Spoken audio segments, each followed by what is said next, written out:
प्रधानमंत्री इशारों में बात करेंगे, आदर्श की बात करेंगे, भ्रष्टाचार मिटाने की बात करेंगे, वो एक संकेत है विपक्ष के लिए, इससे ज्यादा कुछ नहीं।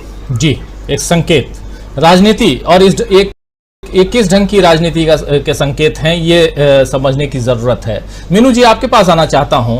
और लगातार आप देखिए प्रधानमंत्री जी के भाषणों में वो तमाम वैसी बातें होती हैं जिसमें प्रथम दृष्टया, जो एक शब्द है ना, कि पहली बार अगर पहली नजरों से देखिए तो लगता है कि तुरंत लग जाता है कि ये सही है या गलत है। प्रधानमंत्री जी को भी पता होगा कि मैं क्या बोल रहा हूं, क्यों बोल रहा हूं, लेकिन उसके बाद भी वो बातें बोलते हैं।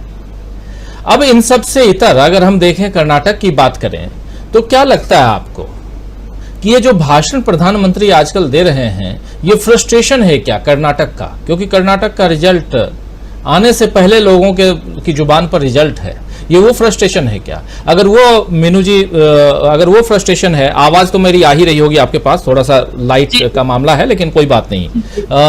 मीनू जी, क्या कहा जाए कि एक 2024 यहीं से उसका जो रिजल्ट है वो भी यहीं से दिखाई दे रहा है, इसलिए फ्रस्ट्रेशन है, क्या कुछ है आपकी नजर से?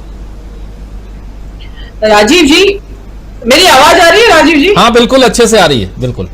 जी जी जी, देखिए, जो प्रधानमंत्री जी जो आज ब्यूरोक्रेसी को जो भाषण दे रहे थे, आज सिविल सर्विस डे था इसलिए सिविल सर्वेंट्स को बुला रखा था और उनको वो भाषण दे रहे थे, वो उनको संबोधन कम एक चुनावी रैली ज्यादा लग रही थी।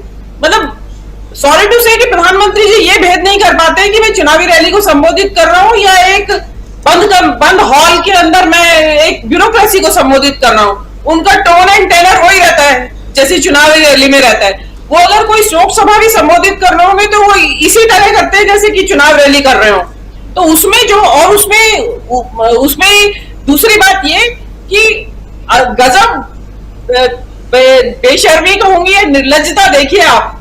मतलब जो काम वो खुद कर रहे हैं सत्तारूढ़ के दल के तौर पर, वो ब्यूरोक्रेसी से कह रहे हैं कि आप सत्तारूढ़ दल पर नजर रखिए, एज इफ कि ये विपक्ष में है, प्रधानमंत्री नहीं है, ये इस वक्त विपक्ष के एक नेता है और ब्यूरोक्रेसी को संबोधित करने का इनको मौका मिला है और ये उसको कह रहे हैं कि जो मौजूदा सत्तारूढ़ दल है उसको आप नजर रखिए।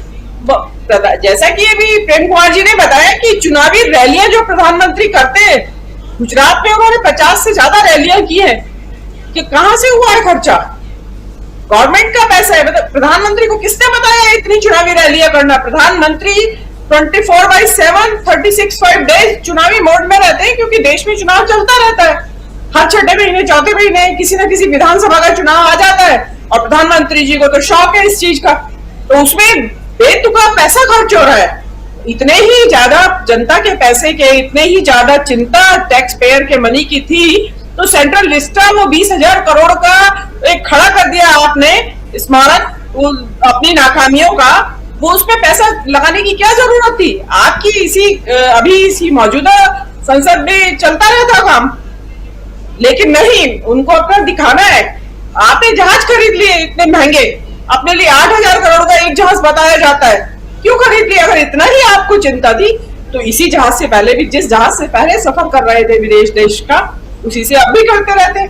लेकिन इनको अब मजा किस चीज में आता है कि जो है नहीं उसकी बात करना, अपनी लार्जर देन लाइफ अपने आप को दिखाना, अपने आप को सत्यनिष्ठा, भ्रष्टाचार रहित, सत्यवादी हरिश्चंद्र और पता नहीं कौन कौन जो भी महापुरुष हुए होंगे इस देश में चरित्र के हिसाब से और आचरण के हिसाब से, ये उनकी श्रेणी में खुद को रखने की एक कवायद है और अनफॉर्चुनेटली जनता इसको पसंद करती है। और उसमें ब्यूरोक्रेसी में आपने देखा होगा सारे ऑफिसर्स ताली नहीं पीट रहे थे वहां कुछ थे जो ताली पीट रहे थे, बाकी चुपचाप सुन रहे थे। तो जरूरी नहीं है कि सारी ब्यूरोक्रेसी उनसे इत्तेफाक रखती हो। ये बात सही है कि जो इत्तेफाक नहीं रखती वो पीछे हटा दी जाएगी, जो इत्तेफाक रखती है, तालियां बजा रही थी, उनको राज्यसभा की सीटें भी मिल जाएगी, गवर्नर का पद भी मिल जाएगा रिटायर होने के बाद। शुक्र है प्रधानमंत्री जी ने उस संबोधन में ये नहीं कहा कि भाई पोस्ट रिटायरमेंट बेनिफिट क्या क्या मिलेंगे। जो भी ब्यूरोक्रेट इस बात का ध्यान रखेगा, सत्तारूढ़ दल के ऊपर नजर रखेगा और मुझे रिपोर्टिंग देगा, वो उसको पोस्ट रिटायरमेंट बेनिफिट क्या दूंगा मैं, वो भी एक घोषित कर देते यहाँ पे। तो प्रधानमंत्री जी का तो बौखलाहट तो साफ है। जो आज जैसा कि आपने कर्नाटक के बारे में सवाल पूछा, आज देखिए प्रधानमंत्री जी उसी नेता को फोन कर रहे हैं अपने, जिसको कि उन्होंने टिकट नहीं दिया, ईश्वरप्पा, बड़े सीनियर मोस्ट नेता मंत्री, जिनकी वजह से 40% करप्शन का मामला प्रकाश में आया और इतना बड़ा एक वहां पे चुनावी मुद्दा बना हुआ है इस वक्त। तो ये वही चीज है जो हिमाचल वाली जो घटना याद करिए आप, कृपाल परमार को टिकट नहीं दिया गया था और मोदी जी उससे मना रहे थे कि तुम इंडिपेंडेंट क्यों खड़े हो गए, बैठ जाओ। अब मोदी जी को क्योंकि ऐसे ही कर्नाटक में हार दिखाई दे रही है सामने खड़ी हुई, तो वो ईश्वरप्पा को फोन कर रहे हैं। तो अब वो किस मुंह से फोन कर रहे हैं? क्यों? क्योंकि उनको लगता है कि जैसे कि देश की जनता को 37% जनता को उन्होंने अंधा बना रखा है या अंधभक्त बना रखा है, तो ईश्वरप्पा की बुद्धि भी घास चरने गई होगी। फॉर्चुनेटली कर्नाटक के नेताओं की बुद्धि जो है ना, भाजपा के नेताओं की बुद्धि घास चरने उतना नहीं गई हुई है जितनी नॉर्थ इंडिया में गई हुई है। आप देखिए वहां के भाजपा के पूर्व मुख्यमंत्री, पूर्व उप मुख्यमंत्री और कई वरिष्ठ नेता जो हैं वो भाजपा छोड़ के कांग्रेस में शामिल हुए हैं।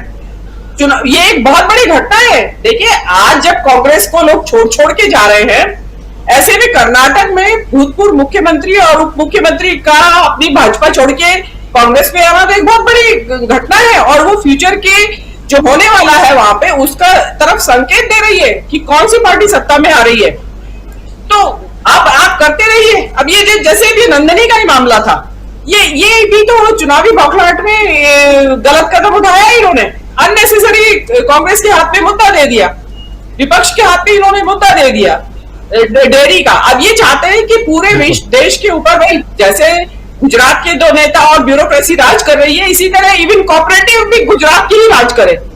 अरे भाई दूध तो लोकली पूरे इंडिया में पैदा होता है, उसको सेंट्रलाइजेशन कैसे कर सकते हैं आप कि सबका दूध का सारा धंधा और दूध से बने पदार्थों का सारा धंधा अमूल के हवाले कर दिया जाए या अमूल के हाथ में सारे देश की ये हो एकाधिकार हो ही नहीं सकता। तो कोऑपरेटिव का मतलब ही खत्म हो गया। कोऑपरेटिव का मतलब ही सहकारिता है, एकाधिकार नहीं है कोऑपरेटिव का मतलब। लेकिन इनका क्या है कि जहां भी प्रॉफिट का धंधा दिखाई देता है वहां क्योंकि खून में व्यापार है तो पैसा कमाने पहुंच जाते हैं वहां पे। और रही बात ये नरोदा पाटिया की, जो नरोदा गांव की जो बात आ रही है जिसमें कि 68 अपराधियों को इन्होंने, आरोपियों को इन्होंने क्लीन चिट मिल गई है, वो राजीव जी वो बीबीसी की डॉक्यूमेंट्री का जवाब है इंटरनेशनल कम्युनिटी को। उनका ये है कि हाँ कर लो, तुम क्या बिगाड़ सकते हो, मेरे ठेंगे पे हो तुम लोग, जिनकी तुम बात कर रहे हो, जिन्हें तुम बीबीसी की अपनी डॉक्यूमेंट्री भी दिखा रहे हो और दुनिया को भी दिखा रहे हो और मेरा क्रिटिसिज्म कर रहे हो, उसके जो आरोपी है वो सब छोड़ दिए, सब निर्दोष है। ये उनको ठेंगा दिखा रहे हैं ये प्रधानमंत्री। तो कोई बात नहीं, चल रहा है, लेकिन विभत्स जो विभत्स रूप है जो तानाशाही का, एक तंत्र का, वो सामने दिखाई दे रहा है। और आगे अभी भविष्य में कहां जाके रुकेगा और क्या स्वरूप लेगा, इसका तो मुझे तो समझ में नहीं आ रहा है। नेताओं को विपक्ष के नेताओं को सावधान होने की जरूरत है। उसमें शरद पवार जी समय से पहले सावधान हो गए हैं। उसमें अडानी का जो कनेक्शन है उसको छोटा मत आंकिए। अडानी की जो सुई है उसको शरद पवार की तरफ मोड़ने की कोशिश है, ये उससे खाल बचाने की तैयारी है वो शरद पवार साहब की। मामला बहुत बड़ा है, मैं यहाँ ओपनली नहीं कह सकती हूँ, बहुत कुछ है उसके पीछे। भूचाल आएगा देश की राजनीति में भी इस अडानी को ही लेके। जी राजीव जी। जी बहुत बड़ी बात आप कह रही हैं, लेकिन इसकी चर्चा आगे आने वाले समय में जरूर चाहूंगा करें और खुल के हम इस मंच पे चर्चा करते हैं, कोई दिक्कत नहीं है। लेकिन धनंजय जी, चूंकि बात हो रही है पवार साहब की